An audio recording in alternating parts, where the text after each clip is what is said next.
Hello, writers. I'm Josiane Fortin, and today I'm interviewing Tracy Beavers.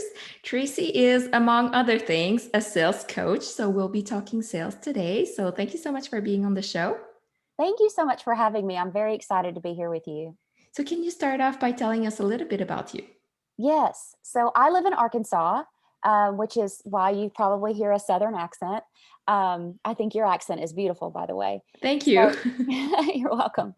I am a wife. I'm a mom of two kids, and we have an English Labrador that we love very much. I started my coaching practice officially 2 years ago, but I have always been a coach. It just took me a while to realize it. And it took me a while to realize that what I'd really like to do is turn it into an actual business so that I could help more people. Okay. So I Were have a you, real, did you have your heart set on sales, or did you want to be like a general business coach? I actually started off as a life coach. Okay. Yeah. And it evolved into business and sales because that's what I was being asked about the most. And a good friend of mine pointed out to me, she said, "You're really good in business and you're really good in sales." And it wasn't that I wasn't good at the life coaching part. But the truth of the matter is that it's all really kind of the same thing. So if somebody comes to me for business and sales coaching, there's a life coaching aspect to that as well, because it's all wrapped up together. Our personal lives and our professional lives are all the same. We're all the same person. Yeah, And so, I agree with that. Sorry, I cut you off. Because like I feel like I can sell things when I'm working for someone else. Like yes. I can see opportunities and like I don't mind sharing because like this will be really good for you. You should buy this, you should buy that. But then Right. when it comes to my things, like the books that I write, Mhm. I can't sell. Like I feel like I'm blocked. So that goes back to life coaching because it's all Mhm. in my head. It And so I was is. wondering like can you I feel like a lot of authors have the same issue. So how can we gain confidence and like just talk about our books if people ask for a recommendation, be like, "Well, I wrote something great." Mhm. Yeah, for sure. So, um, if I were an author and someone asked me for books, let's say I wrote a nonfiction book about sales and I wanted to promote it. Um, in my mind, the way I approach sales, first of all, is a lot of people think that when we get in a sales role, we have to say different words or put on a sales hat and a sales suit and say salesy words and be different than we are, and we don't. What I tell my clients and remind my clients of is that you have a gift, you have a product that helps people. It's a book. It either brings them joy or escape or knowledge. For example, if it's a fiction based book that's very if it's fiction based but actually historical at the same time, or nonfiction obviously is very brings education. Those are things that people are looking for. And when you have something that is what people are looking for, that's going to help them, it's going to change their life in some way, how can you not share it? So being in sales really is all about being a problem solver.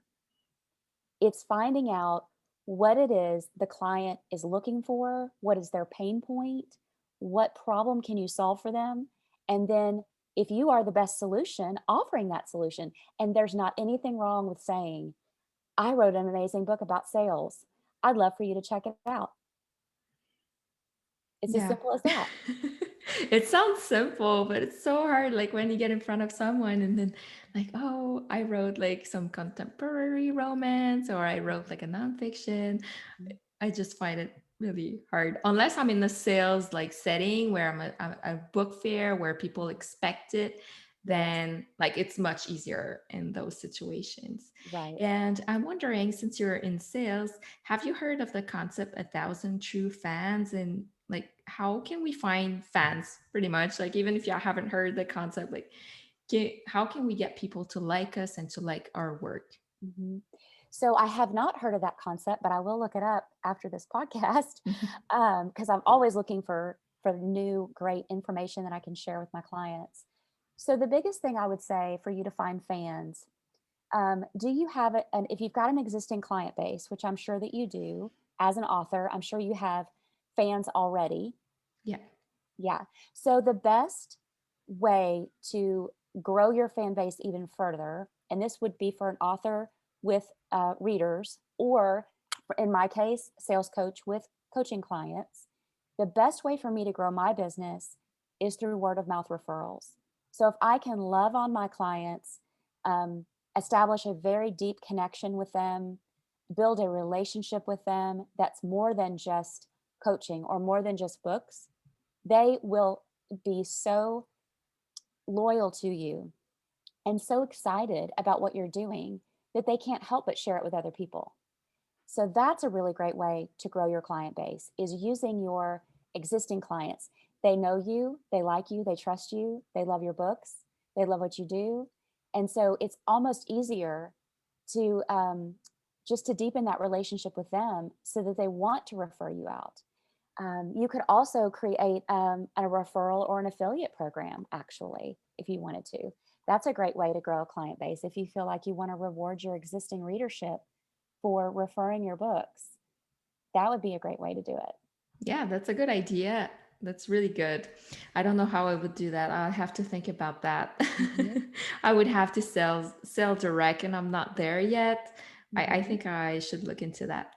And do you have tips for authors attending book fairs? Like, I've heard people don't like to be greeted. Other shoppers really like that interaction. Like, are we able to tell from the person, like if they're looking down? Like, how can we make more sales during those events? For sure. So I would, well, you have to do it in a way that's authentic to you. For me, I'm a people person, I'm an extrovert. I love people.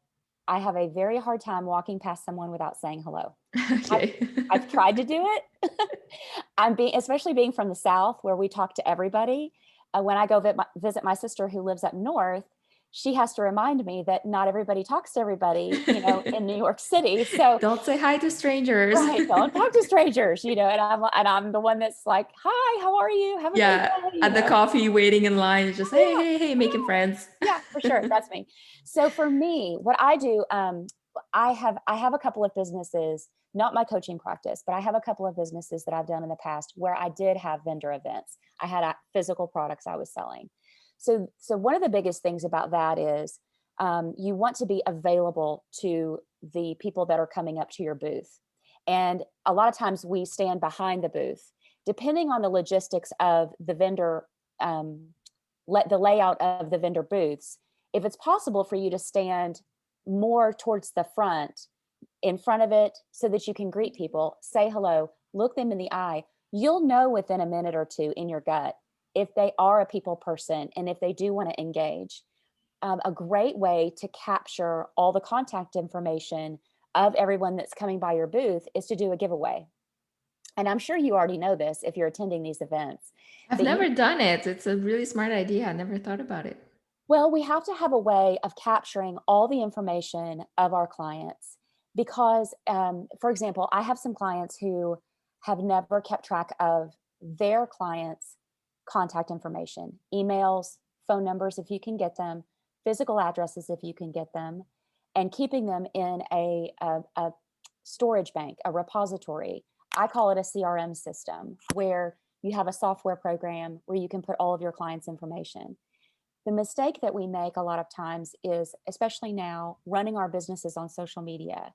If the only way you have to contact your clients is through Facebook Messenger, Instagram DMs, LinkedIn Messenger, then we run the risk of losing all of that precious data if those platforms were to shut down or have a problem. We don't own those platforms. So that's Mhm. almost like building a business on rented space because we don't own it. So what you want to do is be sure and capture all that information.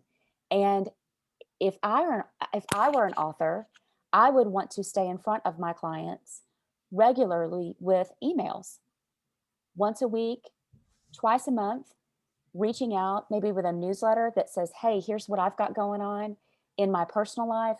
Also, here's what I'm working on writing. Have you read any great books lately? I read this one and I loved it. I want to recommend this book to you." Just deepening that relationship. So, back to my point about the vendor event, a great way to capture all of that contact information for all those people that come up to your booth is to do a giveaway. And very simply, you just make little slips of paper that they could fill out that has their name, email, phone number if they're comfortable giving it. And you need to give away something that is enticing. So it could be your entire series of books. If you have, more than one book, it could be, if you only have one book right now, it could be your book with a beautiful tote bag and I don't know, some cute reader glasses or a little magnifying glass or a highlighter, something that coordinates with the book. But that's a great way to do that. And then when you get back from the vendor event, you have all the information, you enter it into your CRM system. It could be an Excel spreadsheet that you put it into. But that way, you know who your people are and you can deepen that relationship with them by reaching out and saying, thank you so much for coming to my booth. It was so much fun to meet you. This is the person that won the gift. I'll be mailing that out to them soon, that kind of thing. Okay, yeah, that makes sense. It's a good tip to get more people on our mailing list. And what do you advise people do on social media, even if it's rented land, that it's very useful to be there? What should we do? What should we post to get people to like us and like our books? Mhm. So you want to be careful that we want to be careful, myself included, that we're not too businessy or too salesy in the wrong places. So, for example, on Facebook, we have a Facebook personal profile, and then a Facebook business profile. You should have that for your books for your business, and then you could have a Facebook group for your readership. That would be really fun. So the Facebook personal profile, we want to follow the 80-20 rule. And the 80-20 rule is 80% of what you post on your personal, 20% is your business.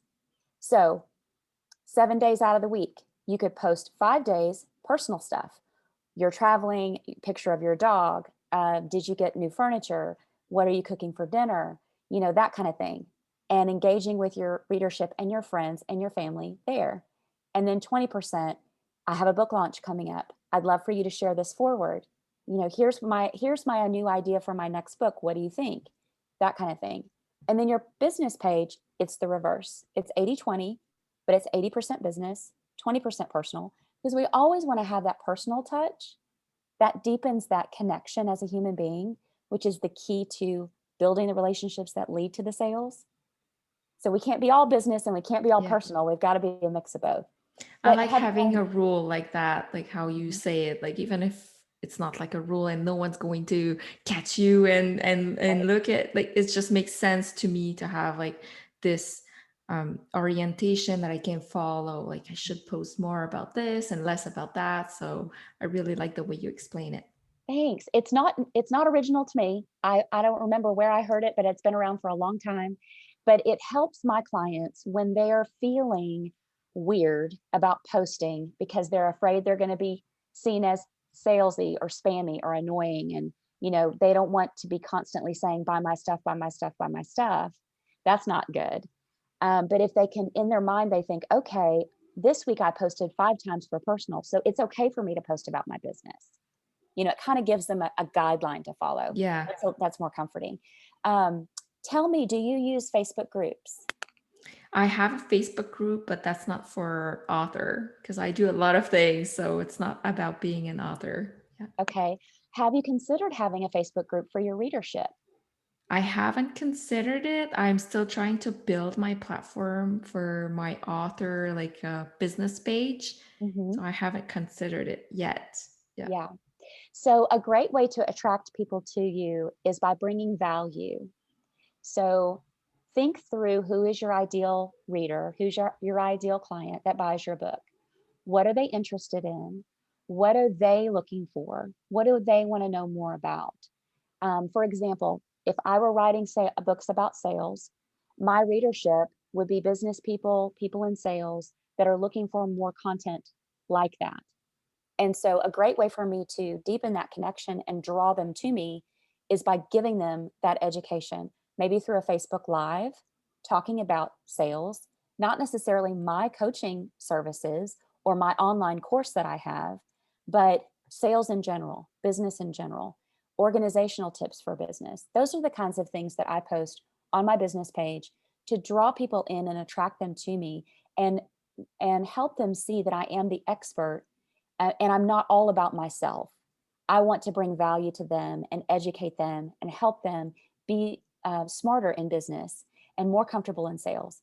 And then in my Facebook group, we deepen that even further. That's where I do my Facebook Lives. Actually, that's where I started doing my Facebook Lives. I've changed that recently, and I use a platform that allows me to broadcast the Facebook Live to the personal page, the business page, the group, YouTube, and LinkedIn, kind of all the things at the same You're time. all over the place All in over the place like at the same time. at the same time. Yeah. But that Facebook Live would be a really fun way for you to connect at a deeper level, giving a little bit of you, a little bit of what you're working on, asking them what they think, depending on the kind of books that you're writing. And there's, if it's fiction or nonfiction and that kind of thing, there's a lot you can do in a Facebook group, and you're developing a community of like-minded people who love your work. They love to read. They can't wait to get the latest and greatest from you. And so that deepens that relationship. And little by little, you'll find people that you'll find readers that will add their friends to your group, and that grows your group. You'll also find people that you connect with on Facebook that you want to invite to your group. All these new people that you met at the vendor show that bought your book, they could be, you could say, hey, I've got a really great Facebook group, and you could have a QR code right there at Mhm. your booth that has your Facebook group link on it. Makes it super easy for them to connect with you. Right, that's a good idea. And do you have like tips? Because like you say, ask people what they're looking for, but then like when you're starting out, like people don't interact as much. Like I've tried to ask people like, what are you looking for? And like I get like crickets. So Mhm. I'm not sure if there is like a way, or it's just like I'm too early in that process, but I do want to better serve like my readers. So do you have any tip about on this? Yeah, I do. So tell me, where are you posting the question? For example, this would be on my author page on Facebook. On Facebook. Okay. So, and are you posting it as a question? Tell me what you're looking for, or, I did a survey once. okay, Yeah. good. So that's what I was going to suggest, as a poll. People love to give their opinion. So tell me what kind of books that you focus on for your writing. I'm all over the place. So that's why like I one day I'm hoping to start like have an identity and I like be this kind of writer, but I write self-help Mhm. and I write novels, but I'm all over the place. So sci-fi, fantasy. I'm Mhm. trying like I just get stories and I have to write them because they just keep bugging me and just keep coming back. Right. And Right. so I don't have like I wish I would just be like sci-fi, steampunk, and that's it. And then like that would make it so much easier. And I write in French and English. Uh-huh. So I'm pretty much all over the place. That's So okay. I don't think you're all over the place at all. I think that you just have a lot of really great ideas. But what you're doing there, though, is the part that probably feels all over the place is the fact that each one of those readers is very different. yes. Yes, so The it's hard person. for mailing lists. It's hard like to create content because I don't know who I'm talking to because I'm talking to a lot of different people. Mhm. Have you considered maybe having a group for each type of genre that you write for? I've thought about it, but right now I have like so few people. I have like 100 people on my author page. Okay. So like I would spread myself really thin. Yeah, that might be difficult to do right now, but as you grow and go forward, you might want to consider that, because they are very different readers. Yes, So they're all together on your business page or in a Facebook group, did you say? a page. A page. Okay. Yeah. Business pages are not getting the traction that they were in the beginning. A lot of people are wondering why we even have them anymore, quite frankly. One of the main reasons why we do want to have it is for that social proof. Yes. Absolutely. So I say, keep doing it, keep going with it. But if you don't get a lot of interaction, it's okay. I'm not sure if it's an algorithm thing, or the fact that maybe because of the algorithm, they're not seeing it as readily. but that is not happening. That is happening to a lot more people than just you. So don't worry. My interaction on my Facebook group is much deeper and higher than my business page. Okay, that makes sense. And would you have tips on how to get more reviews on Amazon? I feel like people are really still looking at reviews before they buy, Mhm. and I'd like to have more reviews on Amazon, and I'm sure people listening too. So what advice would you have for that? I would say, so everybody wants to know what's in it for them. And so if you were to ask me, would you write me a review? My human being brain is going to think, well, what's in it for me? Well, now I'm the kind of person who would do it out of the goodness of my heart and because I love you and I love your books and I would do it. But most of the people out there are not that way. They need a little bit of incentive.